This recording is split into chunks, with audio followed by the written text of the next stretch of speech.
Our view of the toughest ride in the rough and tumble world of motocross racing. Once a year, the most celebrated riders in the sport migrate to the Southern California town of Carlsbad to test their skills and stamina on an unforgiving patch of rock, mud, and slippery sand. The Carlsbad Raceway, for 13 years the home of the most significant motocross competition in this country. An annual favorite on ABC's Wide World of Sports, the United States Grand Prix Motocross Motorcycle Championship.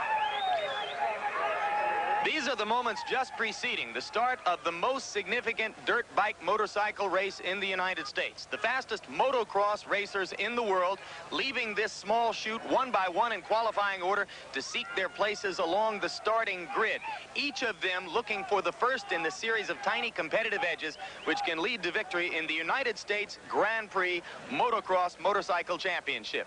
Hello, I'm Jim Lampley. If you've been with us for any of the 12 preceding annual appearances of this event on ABC's Wide World of Sports, then you may already know that it is the only event of its kind in the United States, the only American stop on a 12-nation circuit which leads to the World Championship in Grand Prix motocross racing. A change in the track this year, Jim, is that the starting gate, which you see there at the top of the screen, has been moved back away from the first turn by roughly 60 feet. The intent was to let the pack string out a little bit more before they bunch up for the first turn. It should make for a safer start, but of course there's no way to be sure. And now as you see the riders lined up along that grid, they will burst from there through the starting chute, make a left-hand hairpin turn onto the course, and begin the series of circuits around this course, which comprise the first of the two motos in this Grand Prix. Now the gate goes down, and there they go. And already you can see how dry the course is as widening plumes of dust billow into the air behind each bike. Now around this hairpin and out onto the course. One bike down, two bikes down, 3, 4, 5 bikes down, and one of them, Sam Posey, was that belonging to the defending champion, American Brock Glover. His was the first bike to go down, but now there's a leader out there. And Jim, surprisingly, it's a European, it's Eric Gabors, and even more surprising, you realize he broke his leg only 17 days ago. He's riding, not yet fully recovered. It is indeed Gabors, number 5 of Holland, who has taken the lead. Behind him, number 3 is David Thorpe of Great Britain, who is one of the strong contenders to win this year's World Championship. Number 16, Ron Lachine, has now moved into 3rd place, and he is right up toward the front. As they make the circuit the first time, Lachine now 2nd place behind Gabors. Thorpe is in 3rd place. The number 2 rider in 4th place, George Jobet. 29 turns, Jim, on this track. It's roughly a mile long. They don't average more than about 30 miles an hour, but they do hit 60 in the fastest parts of the track. Well, Gabors just managing to hold off Lachine. Lachine only 18 years old. Jim, very inexperienced. Right there, Lachine, who is from nearby El Cajon, has just surged into the lead. Ronnie Lachine. Wasting no time, but you wonder how much of a price a rider is going to pay to go very hard in these early laps. The moto lasts more than 40 minutes. The temperature is over 100 degrees, and Ronnie Lachine is flying already. You see him up off the seat as he moves it up the Carlsbad freeway and now down the long downhill. Yeah, it drops 30 stories, Jim, in just over 300 yards. We should have said 10 stories of depth and 300 yards of track distance, so it's extremely steep. Lachine, interestingly, is having only his 2nd ride ever in one of these big 500cc bikes. And the thought is that even though he may be able to lead and display this kind of flashy speed, when we get to the last 10 minutes or so of the moto, this man may be exhausted. We'll have to see. You look at Lachine now as he dominates this first lap around the Carlsbad Raceway. Each lap a little more than a mile long. It takes them just under 2 minutes to complete one lap, and now Lachine goes down Devil's Drop near the start-finish line underneath the overpass and has completed one lap with already a healthy lead over the rest of the field. The track, as you can see, is dry, a kind of adobe dryness. You not only does the bike slide a lot, as you see Lachine fight that slide there, but also, of course, the heat reflects back off the surface of the track into the face of the rider. It's hot out there. Behind Lachine now, 2nd place belongs to Thorpe of Great Britain. 3rd place belongs to Eric Gabors of Holland, as the European riders have moved up to assert themselves early, though Ronnie Lachine is currently running away with the lead. Thorpe of Great Britain in 2nd place. George Jobet is now moved into 3rd place. Gabors is in 4th place. Bailey of the United States is in 5th place. In 6th place, number 9, Lee Person of Holland. Well, as you see Thorpe there in 2nd place on the bike number 3, Honda number 3. He is the leader right now in the World Championship, and this race is all important to him. Oh, there's a spill. Jim, someone is down. It's a Lachine. That is Lachine who has gone down. Now Thorpe has taken the lead. Jobé right behind him. Lachine struggling to get that bike. He's called Lachine the Machine back into action. There was that kind of mistake that you might expect from a rookie. And as you watch the new leader, David Thorpe, disappearing over a hill, a look back at the fall, Sam. Well, of course, Jim, it does illustrate how dry the track is and very slippery, but Lachine has been having trouble since the moto began. He's made several minor mistakes. His feet have come off the foot pegs on a couple occasions, and he completely took a wrong line in one of the turns, so this is not too surprising. And there you saw number 3, David Thorpe, going by into the lead, which he holds right now. The now retired bike of 18-year-old Ronnie Lachine. Lachine, who had been leading the first of the 2 motos which make up the United States Grand Prix motocross, now nurses elbow and shoulder injuries after the sudden fall, which has left the race in a 2-man battle between England's David Thorpe and George Jobé of Belgium. Meanwhile, a look at the course on which this race takes place. You already saw the 100-meter burst from the starting line, then to the 180-degree turn, followed by 2 hairpins that get the riders onto the course. 3 more turns before a dip called Rattlesnake Gulch, where spectators line up on a footbridge to watch from overhead. And then, the most critical section of the course, Sam Posey. Well, it's called the downhill, Jim, and it is exceedingly steep. A 10-story descent in less than 300 yards of travel. It's a place where the top riders can show their nerve and quite often make passes right at the bottom. And from the downhill, a series of gentle turns take the rider back to what amounts to the front straight, over the Devil's Drop, under the main footbridge, and we return to the action, where once again the leader is David Thorpe of Great Britain, behind him George Jobé of Belgium. We're accustomed to asking in a motorsport, Sam, what is top speed? I would assume it's fair to say that top speed is really of very little relevance here, that acceleration is what matters. You're absolutely right. Acceleration, and look at that! There goes George Jobé, and Thorpe wouldn't let him by. Just for a moment, Jobé appeared to have pulled the front wheel past Thorpe into first place. Thorpe would not quite let him get by. This illustrates an interesting thing about the technique of these 2 riders, Jim. Thorpe comes into the turn slowly and comes off like a rocket ship. Jobé is coming in very hard, braking very, very late, and then he's slow off the turn. He was able to take the lead simply because he came in fast, but meantime, Thorpe was already positioned to give it throttle. He took the lead right back again. You've already seen how omnipresent the experience of injury can be in this sport. David Thorpe, no exception. He broke his leg in 3 separate places 5 years ago. Well, we're about midway through, or just a little past midway through, the first moto. And for the last 9 laps, this has been a pitched battle at the front between David Thorpe of Great Britain and George Jobé, who may finally have gone by him now. Thorpe goes back to the inside, and Jobé shades him with the rear wheel and has taken the lead. Marvelous piece of riding there by George Jobé, who went outside to get by him and then came back inside to hold him off. And so now it is Jobé who has taken over the lead. Jobé, one of the handful of great riders from the nation of Belgium, and Thorpe, who moves into 2nd place.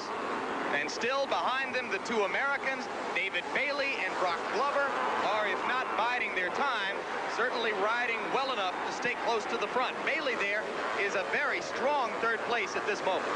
Carlsbad Raceway now beyond the midway point of the first moto in the United States Grand Prix motocross, and suddenly the story here is no longer David Thorpe of England, who's begun to drop back, nor at this moment is the primary focus on the leader, George Jobé of Belgium, because the man in 2nd place in the middle of your screen, number 11, is American rider David Bailey, who flirted with success here a year ago and is taking the lead. Bailey's ride is magnificent at this point, and I've got to believe, Jim, that his fitness is starting to be a factor. The Europeans have come over this year with a little more time to prepare for this event than they've had in the past, but still the heat of the day is starting to take its toll. This event approaches the level of a holy grail for David Bailey, who led in both motos a year ago, but suffered mishaps in both motos, which kept him from having a chance to win this championship. Now, he's back in front with the crowd behind him. You know, Jim, to be an American in the lead. The U.S. Grand Prix is quite something, and you really feel that crowd urging you on. We are seeing the crowd now come alive in a way that they were not when David Thorpe was leading the race and battling with Jobet. We remind you, this is the second year in a row in which Bailey has led in the first moto. A year ago, he was in this position with the crowd similarly urging him on, hit a bump on the backside of the course, and broke a spoke on his rear wheel. He later said that that was as much his mistake as a mechanical error because he had lost concentration, gotten into a point on the course where he hadn't intended to be. Then later he led the second moto a year ago, and on a similar loss of concentration, spilled from atop his bike. So this is a time for some soul searching for David Bailey. He knows that he has been able to get into this position before. What he hasn't been able to do before is to capitalize on it in the way that he hopes to do right now. Jim, watch Bailey's technique. He shifts his weight forward for steering control, backward for traction, and he controls the throttle so as to fly the bike, literally, across the worst terrain. Right now, the crowd is whooping it up because of the man in the red and white leathers right there, number 14, Brock Glover. Last year's champion who fell on the first lap of this moto has gotten back into contention, and right there has moved past Jobet into second place. We'll be back. Lap now of moto number 1, and David Bailey appears destined to begin making up for the mistakes of a year ago. Well, you know, thanks to his father, Gary, David is probably one of the best taught riders in history. And it makes you wonder, Jim, how much of racing really can be taught and how much is instinctive. And I asked Mario Andretti about that because of his son, and he said, you know, the one thing I can't teach is psychological control. You see there how far it is from David Bailey back to Brock Glover right there on the right-hand side of those two bikes. The man going by now out of the left side of your screen. He is a good 12 or 13 seconds behind Bailey. So Bailey has no problem winning the moto if he can simply stay upright. As we see these men riding at the end of these long, demanding motos, it makes me realize, of course, once again, the emphasis in this sport is on endurance, and it's surprising how little body fat these top motocrossers have. On the average, 10% body fat or less. Certainly less than 10%, Sam, on David Bailey, who is in superb condition and has focused most of his year on this particular race. You see him coming over Devil's Drop now under the footbridge, past the checkered flag, and Bailey has won moto number 1. Just to recap, a year ago, he led in the first moto and broke a spoke on his rear wheel. He led in the second moto and spilled over the front of the handlebars, effectively giving up his chance at victory. That event was won by the man who's now finishing second in this moto, number 14, Brock Glover from El Cajon, California. Third place in this moto has just gone to George Jobet of Belgium. And now, as we look back at the moment earlier in the moto, when Bailey effectively decided matters by going by Jobet and into first place. Remember, the overall championship is decided by a combination of finishes in both of the two motos. David Bailey's in the driver's seat. We'll be back for the second moto later in ABC's Wide World of Sports. The brief rest period between the two separate races which make up the United States Grand Prix motocross is never quite long enough for riders who have already spent more than 40 minutes wrestling dirt bikes around treacherous terrain. Today, as the Carlsbad, California temperature lingered beyond 100 degrees Fahrenheit, the world's best in this sport banked their fires and did what they could to refuel their bodies' engines for what they knew would be the hardest part of the day. I can feel the heat. It should be pointed out that in preceding years, when two riders have had the same aggregate finish, as would be the case if Glover went 1 and Bailey 2 in this moto, then aggregate time has been the deciding factor, the tiebreaker in effect. That's no longer the case. Under a new rule this year, the winner of the second moto has the advantage in that instance. So it's worth noting that Glover seemed to settle for second in the first moto, maybe with an eye toward taking the upper hand in this second one. Well, Jim, I think Brock had backed off a little bit at the end of that moto because he was tired. Remember, he had fallen at the first turn in that moto and was right at the back of the pack, had to come all the way through. I think he was trying to save his energy. The battle, too, between Honda with Bailey aboard and Yamaha with Glover. Now, there they are, lined up along the grid, those who will start the second moto. There has been some attrition. Ronnie Lachine, who led early in the first moto, has not started. The two key men to watch for as they come out of the chute, number 11, David Bailey, number 14, Brock Glover, and there they go out onto the race course.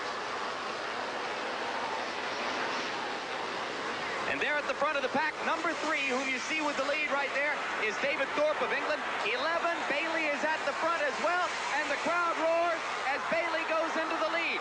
And also right up there at the front with David Bailey, you can see him right behind him is Brock Glover. So already the battle is set as Glover and Bailey have gone to the front early in the second moto, and no script could have been written better for the beginning of the second moto. Bailey in the lead, Glover on his rear wheel. Number 3, Thorpe is in third place. Behind them, the rest of the riders stringing out, and the drama is right at the front of the pack.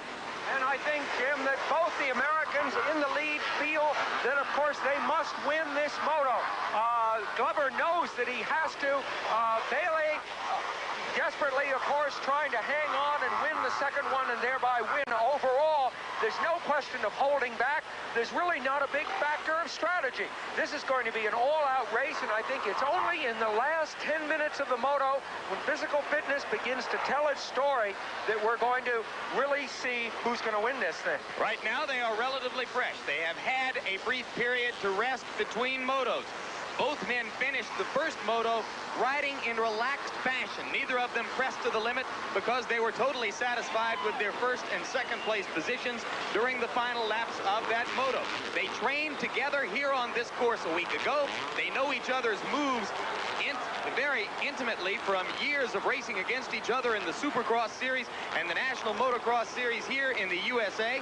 And so they have all of the equipment they need to deal with this situation. It's just a matter of who is going to ride better in this second moto. It's hard to think of two competitors who have more respect for each other. You know, I've been talking, Jim, to both these men in the last few minutes, and I have a hunch, it's just a hunch, that Brock Glover thinks he is faster than David Bailey, basically faster. And you know what? I think David may think so too. So if that's true, then Bailey obviously feels he has got to stay with Brock Glover, that he can't let him get away or he'll be beaten. They have completed one lap, and those two have already put a few seconds between themselves and the third place bike. So at the moment, it is precisely the 1-2 battle which we highlighted for you at the beginning of this moto. David Bailey, number 11, 23 years old from Axton, Virginia. Brock Glover, number 14, also in his early 20s. Glover from El Cajon, California, here in San Diego County. Bailey led in both motos here a year ago. Glover wound up winning the overall championship here. Look at Glover fight to keep control of that. Glover has changed his leathers and his helmet between the two motos. You see him now in this bright pink. I don't recall his having worn that before in this event.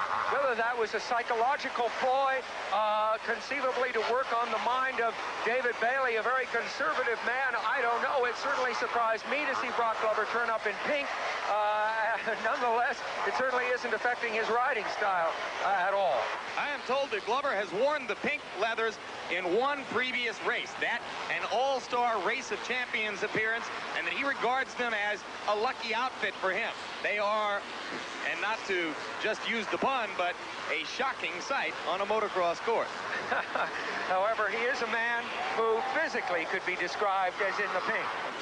Now I think we've taken that about as far as it will go. So we're on lap 2 of what for the moment is a two-man showcase. There goes Glover on the inside. Brock Glover going by David Bailey. So now Glover holds the lead for the very first time early in the second moto.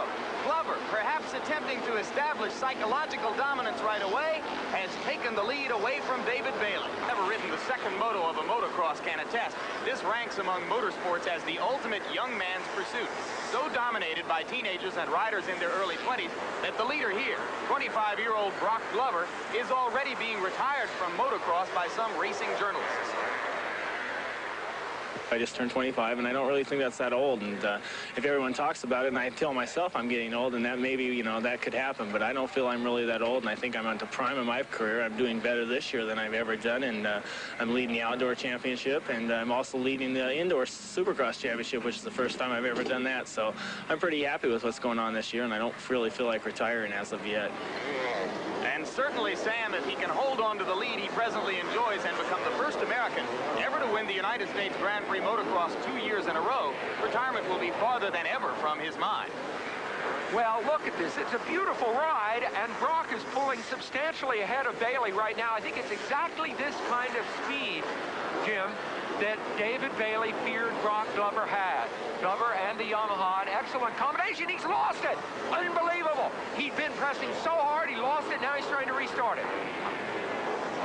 David Bailey goes riding by Brock Glover into first place. Glover is able to get the bike going again, and there's such a large margin between those two riders and third place David Thorpe that Thorpe, by the time he reaches that point on the course, won't even be aware that Glover suffered a mishap. But Brock Glover has just put some suspense back into Moto 2 as he has ceded the lead to David Bailey. If his confidence has not been shaken by that fall, then he should be able to catch Bailey again. Now, of course, we'll be further into the moto. This is a look at what happened. It looks as if on that extremely dry, almost adobe-like surface, he just got on the throttle a little too soon coming off of that turn. Partly, that's why he was so fast. He was getting the throttle on very quickly in the turn. What I was going to say is, it'll be deeper in the moto, of course, if he's able to catch Bailey again, and Bailey will defend his position more rigorously, I think. Very exciting stuff. Well, this is precisely the opportunity that David Bailey has almost certainly been daydreaming about since his two mishaps here 1 year ago. He believes he should have won this event last year. He wants very badly to win it this year. For this particular racer, every moto begins at home in the tiny South Virginia community of Axton, where one of the world's most elaborate backyard dirt bike courses gives David Bailey a constant opportunity to rehearse his chops.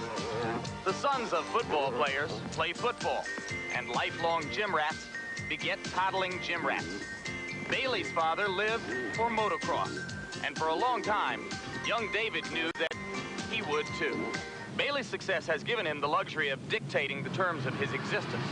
For most motocross racers, that would mean the opulence of Southern California. For David, it means the quiet solitude of Virginia. I don't really enjoy being in the heart of the city. When I go to eat at a restaurant, I don't have to wait 45 minutes.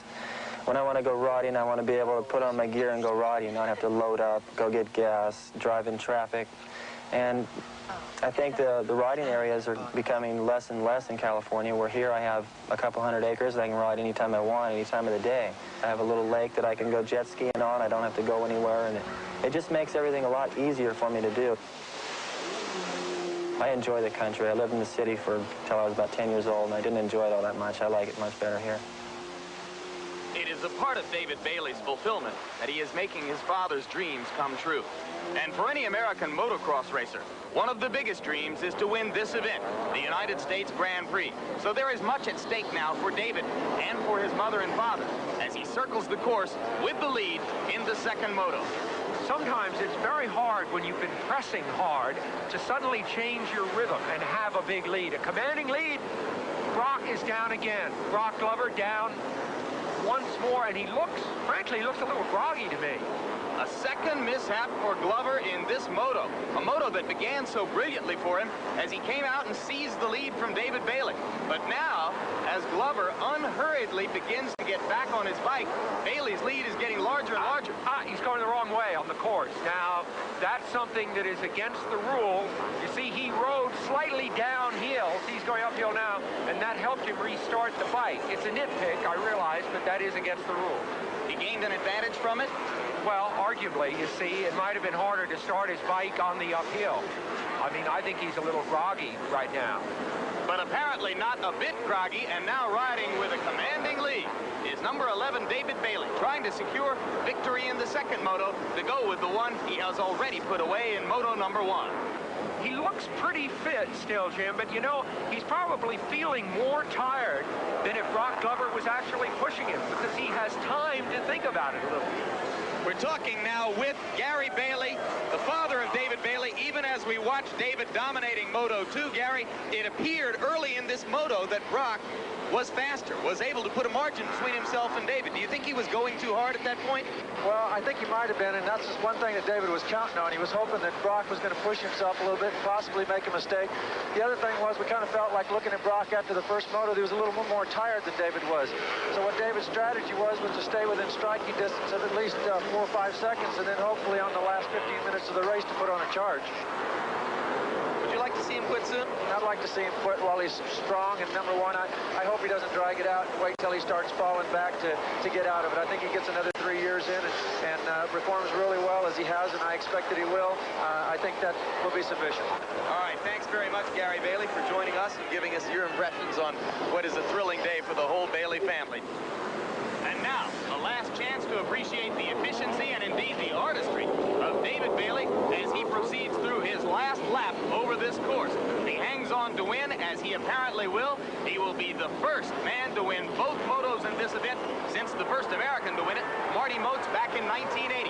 And he seems to be accelerating just a little bit as he tries to juice up the crowd a little bit on this last lap, going by some of the slower bikes.